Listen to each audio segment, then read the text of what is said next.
One thing's for sure, two things for certain. VA loans are amazing, amazing loan products, but what they are not is free. I'm making this video because on more than one occasion, I've done a buyer consult with one of my military brothers or sisters, and they thought just because they were using their VA loan and it was zero down payment, that they didn't need any money at all.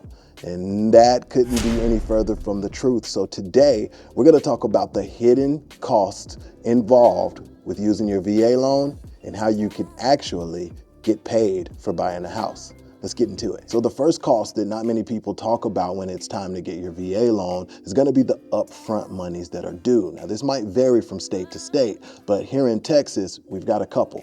The first one's gonna be your earnest money. That's gonna be a deposit that's anywhere from $500 to 1% of the price of the house. It's all negotiable. And that's gonna be your seriousness and commitment to the house. Now, if you get your house under contract and just decide to terminate for no reason, then your earnest money is what's at stake. That's what you might lose. Now, here in our area, we have what's called an option period. And that option period gives you the unrestricted right to terminate this deal for any reason under the sun. Doesn't matter. If you don't like the way the house sits, or if you don't like the little bad kids across the street, like, you can terminate this house, but there is a fee associated with that. Now, it can range anywhere between $50 all the way up to $500 to $1,000. It all depends on the deal, but I would say on average here in our market, it's about $200, and that's called the option fee. Now, while we're getting this house under contract, we're gonna buy it, of course, we need to get it inspected. Now, the inspector fee could be anywhere between $300 to $400, depends on the size of the house. And that is not a refundable amount of money, and the inspector is not a part of the contract. So if you get the house inspected, things go wrong and you can't negotiate repairs, well, you're gonna have to spend another $300 or $400 to get another inspector for another house.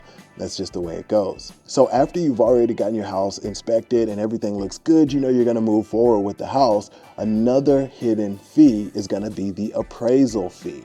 Now, that could cost anywhere between $400 to $700, depends on where you are and who your lender is. Now, this isn't something that you're gonna pay to your real estate agent or even directly to the appraiser. You're gonna pay this to your mortgage lender. Now, don't order this until you know you're gonna keep the house, because you might lose that money if you end up terminating on the property. The next hidden cost that nobody talks about is the pest inspection fee. Now, this probably isn't a thing for everywhere, but here in Texas, if you're doing a VA loan, you have to have a termite inspection, or more specifically, a wood destroying insect inspection done. Now, that's just to make sure that there's no little bugs eating away at the house. The fee for this is relatively small, could be anywhere from $50 up to like $150. The good thing is, if the house does have termites, then it's gonna be up to the seller to get that taken care of. And that could cost thousands of dollars, just depending on how bad the infestation is. Now, these next two fees are the ones that nobody ever touches on, and I don't know why.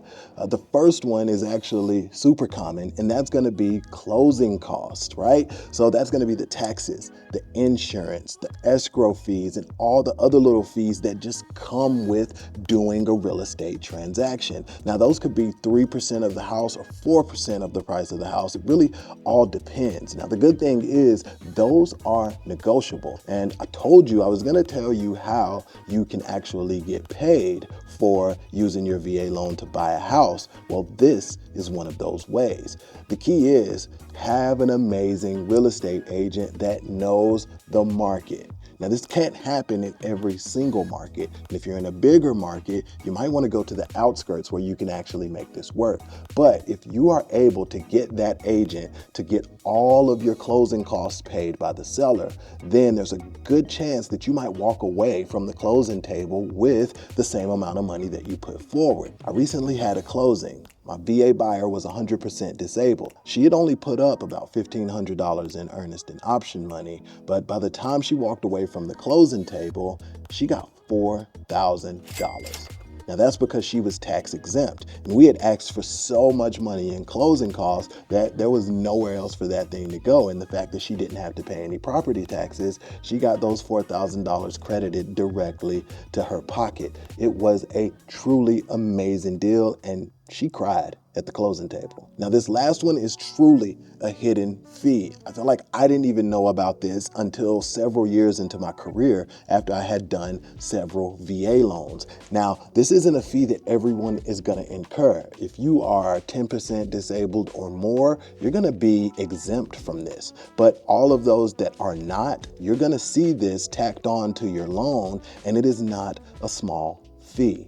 That is the VA funding fee. Now it's usually around 1% of the cost of the house, can be a little bit more, can be a little bit less, really all depends. But you're gonna wanna make sure that you talk to whoever your lender is about this and make sure that that VA funding fee is not gonna be more for one lender than it is for the next. Now your certificate of eligibility is gonna say whether you're exempt from this or not and how much they can charge, but typically, they're gonna tack this on to the loan amount. So you're not gonna have to pay this out of pocket, and they're gonna put this on at the end of your loan, probably only gonna add $10 a month to your actual payment. But I do want you to be aware of this. When you use other loan types, like let's say a FHA loan or a conventional loan, where you don't put down 20%, then you have this thing called private mortgage insurance. Now, that is basically insurance to make sure that you're not going to default, that you pay every month.